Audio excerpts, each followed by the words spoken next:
यहाँ के कयामत के दिन कहेंगी मालिक तूने दिया तो इस वजह से था कि तेरा दीदार करें, मगर इसने गंदा कर दिया हमको। यहाँ के जब कयामत में तेरे खिलाफ बोलेंगे, उस वक्त में कौन सा गवाह लेके आएगा? आज तो बड़ी गवाही दिलवा लेते हो, इधर झूठे गवाह उधर झूठे गवाह, ये एक गवाह और एक गवाह और ये गवाह में तू गवाही दे देगा, सब गवाही दे देंगे, मगर कयामत के दिन तो तेरी उंगलियां तेरे खिलाफ गवाही दे रही होंगी, तेरी आंखें तेरे खिलाफ बोलेंगी, तेरी जबान तेरे खिलाफ बोलेगी। उस वक्त में कहां से झूठ से अपने आप को बचाएगा? बोल बोल। आजकल के जमाने को देख के मुसलमानों को लगता नहीं कि इनको यकीन है कयामत आने वाली है, हालांकि यकीन इनको है, मगर लगता नहीं आमाल से कि कयामत इनको लगता है आएगी। मेरे भाइयों, जिस हाल में मरेगा उसी हाल में उठाया जाएगा। बोलो बात सही है गलत है?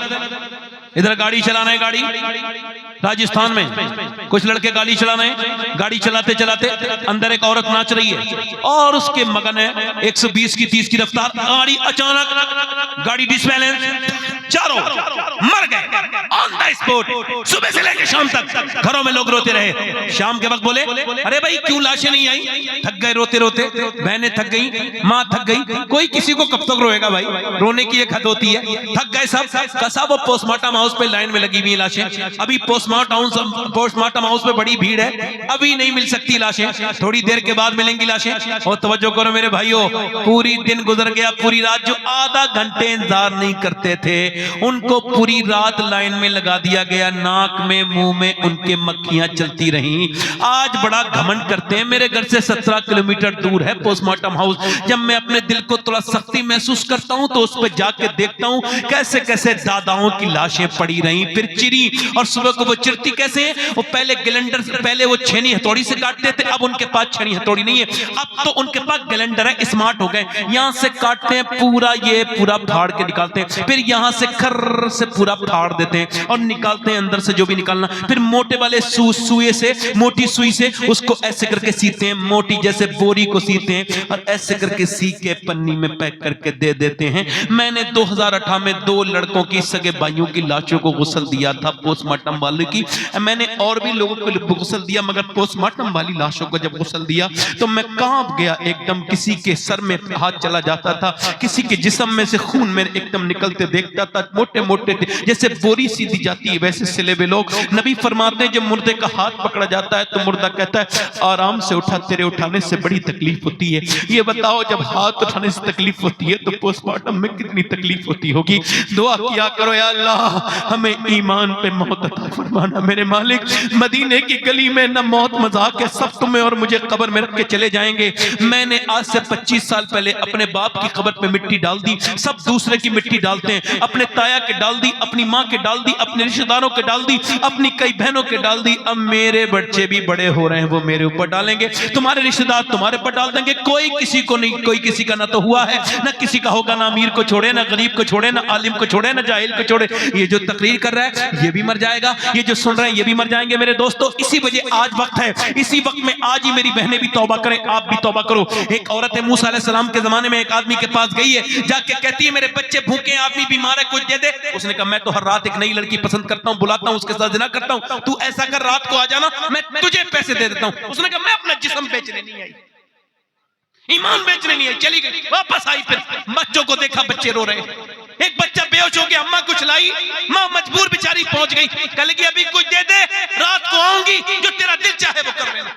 बच्चों को खिला के मजबूर औरत पहुंच गई, कमरा बंद है, वो आदमी अंदर, दरवाजा बंद है, अंदर गया है। अंदर जाने के बाद उसके साथ जिस्म पे हाथ लगाने वाला है, जिना करने वाला है, कमरे में कोई नहीं है, दरवाजा उसने खोला, बाहर बंद किया, अंदर गया, वो कांप रही है, ये इसने हाथ लगाया, उसकी आंखों से आंसू निकलने लगे। उसने कहा रोती क्यों है? पैसे नहीं मिले तुझे? पैसे सब कुछ थोड़ी होते हैं, ईमान भी कुछ होता है। क्या मतलब? का मतलब ये है कि जब मैं रात को सजदा करती हूँ तब भी मेरा अल्लाह मुझे देखता है, और जब मैं आज अपना जिस्म बेच रही हूँ तब भी मेरा अल्लाह मुझे देख रहा है। जब जुमे के दिन मेरे नौजवान, जब तू कहता है अल्लाहू अकबर, तब भी तुझे अल्लाह देखता है, और जब तू किसी लड़की से बात करता है टेलीफोन पे तब भी तुझे अल्लाह देखता है। तू जब किसी लड़की का पीछा करता है तब भी तुझे अल्लाह देखता है। जब तू किसी गंदे काम में लगता है तब भी तुझे तेरा अल्लाह देखता है। वो औरत रो के बोली बस अपने रब से ये गुजारिश है, मेरे करीम, मेरे रहीम, मैं बड़ी कमजोर औरत हूँ, मगर तू उस पर गवाह है, तेरी बंदी ने कभी जिना नहीं किया, आज अपना जिस्म बेच रही हूँ अपने बच्चों की वजह से। अगर मैं मजबूर ना होती होती और मेरे बच्चे बीमार ना होते तो कभी न करती।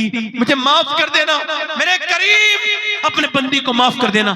रोई, अल्लाह का फजल, उस औरत के रोने से उस आदमी का दिल बदल गया जो रोज जना करता था। बोला जा मैं तुझे अपनी बहन बनाता हूँ।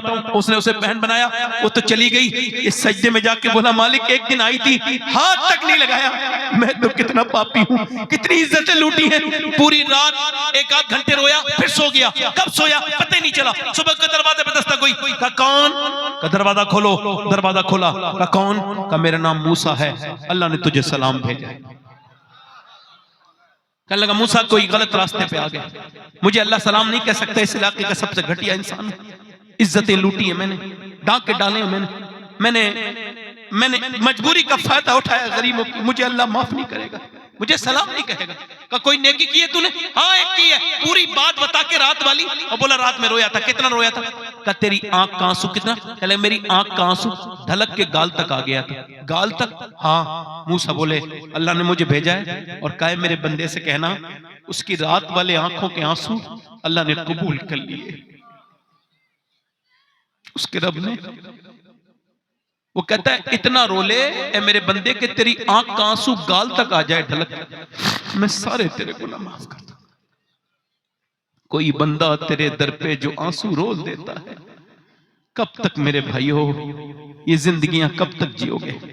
अचानक मौतें आ रही हैं, अचानक लोग दुनिया से चले जा रहे हैं। मेरे दोस्तों आखिर कब तक आप इसी तरह की जिंदगी गुजारेंगे? हाथ उठा के जरा बताओ कितने लोग हुजूर के नाम पे जान दे सकते हो?